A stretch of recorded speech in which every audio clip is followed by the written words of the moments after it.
салом дӯстдорони футбол, имрӯз бозиҳои якчорфинали ҷоми Аврупо оғоз мегардад. Мо кӯшиш мекунем ки то саршавии ин бозиҳо ҳамаи хабарҳои муҳимро ба шумо расонем.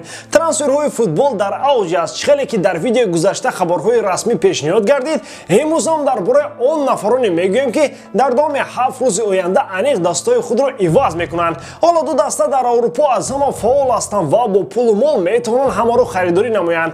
Аҷоибаш дар ин ки Барселона бо сабабҳои мушкилии қонуни фейрплей бо капитани худ шартнома дароз карда наметавонад. Аммо барои ПСЖ ягон хел маҳдудият нест. Агар хоҳанд, шайхҳои араб Мессиро ҳам мехаранд. Дастаи дигар Манчестер Юнайтед мебошад ки дар назарам хазина ёфтааст ва ба он ҳамаи бозингарони даркориашро харида метавонанд. Баъд аз трансфери Санчо ин даста ҳадаф дорад Харри Кейн, Деклан Райс ва Пау Торресро ба ҳайати худ ҷалб намояд. Дар ҳақиқат капилкаашонро шикастанд, чунки барои ин футболбозон қариб 1 миллиард евро дар кор мешавад. Ғайр аз ин хабар нашр шуд ки Манчестер наздик аст Рафаэл Варанро харидорӣ намояд. Дар ин бора Фабрицио Романо иттилоъ дод. Дар масъалаи трансфер ба ин нафар 110% боварӣ дорем. Дар бораи Манчестер Юнайтед ва ҳадафҳои бузурги онҳо ягон вақти дигар ба ҳазур гап мезанем. Ҳоло бошад мехоҳам аз вазъияти се бозингари беҳтарини ҷаҳон Лионел Месси, Криштиану Роналдо ва Килиан Мбаппе андешаҳои худро ба шумо баён кунам. Дар ягон ҷо ба ҳазур шинед, мо бошад сар мекунем. Директори варзишии Ювентус Федерико Керебуни дар як рӯз 2 маротиба дар бораи Криштиану Роналдо сухан карда, аз барои аз даста рафтани ӯ амалиёти махсусро оғоз бахшидани аст. Шартномаи футболбози португалӣ дар дастаи шаҳри Турин дар ҳамин рӯз, аммо соли оянда ба анҷом мерасад. Аммо сармураббии нав Массимилиано Аллегри аллакай шарти худро ба миён гузоштааст ки тибқи он Роналдо бояд бору бухчаи худро ҷамъ карда аробаашро кашад. Федерико Керубини гуфт ки Роналдо дар мавсими гузашта барои даста хизмати бузург карда, аммо наметавонад пешгӯӣ кунад ки дар оянда чӣ рӯй медиҳад. Роналдо дар проекти мо мавқеи меҳварӣ дошт, лекин ҳоло вазъият тамоман дигар аст. Ман агар ояндаи дастаро фикр кунам, дар бораи бозингарон ҳеҷ чиз гуфта наметавонам. Ягон кас 100% кафолат надорад. Ин суханони директори дастаи Ювентус чунин маънӣ дорад ки Роналдо дар Ювентус фигураи асосӣ аст, номи баланд дорад, аммо агар ягон харидор пайдо намояд, бе ягон дудилагӣ аз ӯ халос мешаванд. Ювентус як соли дигар тавони бардоштани чунин бори гаронро надорад.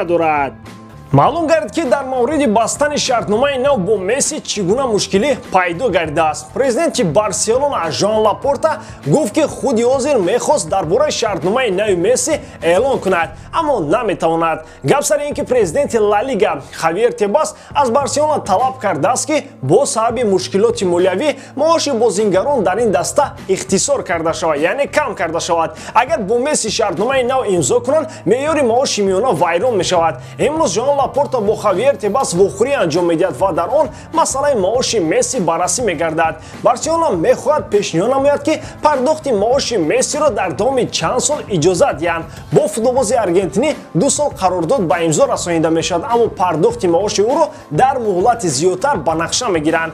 Месси баъд аз анҷоми 2 соли шартнома фаъолияти худро ба ҳайси сафири Барселона идома медиҳад ва боқимондаи маоши худро дар ин муҳлат ба даст меорад. Аммо президенти Ла Лига Хавиер Тебас ба ин нақшаи Барселона зид аст. Мо дар ин масъала кор карда истодаем. боварӣ дорам ки мушкилоти ба вуҷуд омада ҳалли худро пайдо мекунад ва аз ин ҳама розӣ хоҳам буд. Мехоҳам дар бораи монеае ки барои мо эҷод карданд гап занам. Фейрплей аз мо талаб карда истодааст ки маоши бозингарони худро танзим кунем. Барселона бренди ҷаҳонӣ аст ва даромади хуб дорад. Дар ҳайати мо чанд нафар тарбиятгирандаи клуб мебошанд ва бояд ба назар гирифта шаванд ки мо барои трансфери онҳо маблағ сарф накардаем. баъзе дастаҳо парво намекунанд ки қонуни фейрплей барои анҷом додани трансфер ба онҳо монеа мешаванд. мо бошем бо футболбозони худ шартнома баста наметавонем, гуфт Жоан Лапорта.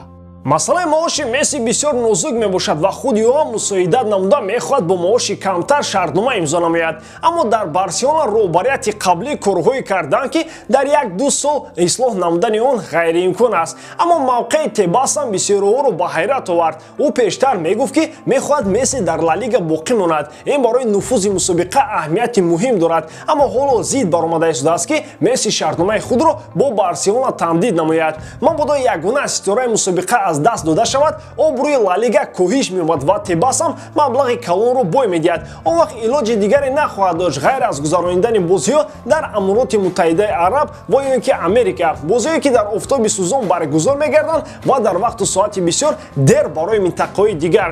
Фикр мекунам Хавиер Тебас аз рӯи принсип чунин рафтор карда истодааст. Лапорта ҳам бо Перес якҷоя шуда мехостанд мусобиқаи нав ташкил кунанд. Акнун бо ҳар баҳона созмонҳои футбол ба онҳо заҳри худро мечаконанд. Килиан Мбаппе баъд аз нокомӣ дар чемпионати Аврупо ба таври қатмӣ тасмим гирифт ки тарки ПСЖ намояд. Мо қаблан ҳам огаҳ карда будем ки дар чемпионати нисбатан заиф футболбози бо истеъдод рӯ ба сутӣ оварда истодааст. Яке аз сабабҳои нокомии ӯ дар чемпионати Аврупо сатҳи пасти Лигаи якуми Фаронса мебошад. Мбаппе аз мусобиқа фориғ шуда аввал Пари Сен-Жерменро огаҳ намуд ки шартномаи нав имзо намекунад, баъд ба дамгирӣ рафт. Маълум мешавад ки танқидҳои зиёд ба Килиан Мбаппе таъсир кардааст. Ин рафтори ӯ бисёр ҳам дуруст мебошад. Дар ин ҷиҳат оқилона рафтор карда як сол пеш аз рафтан дасташро огаҳ намуд. Ягон хел корпартоӣ ва шантаж накарда ба таътил баромад. Акнун ПСЖ бояд ба як хулоса ояд: ё гаронтарин бозингари худро ҳамин ҳоло бо маблағи хуб мефурӯшад ва ё ба принсип рафта як соли дигар ӯро асир мегирад, аммо баъд ба дастаи Реал туҳфа мекунад.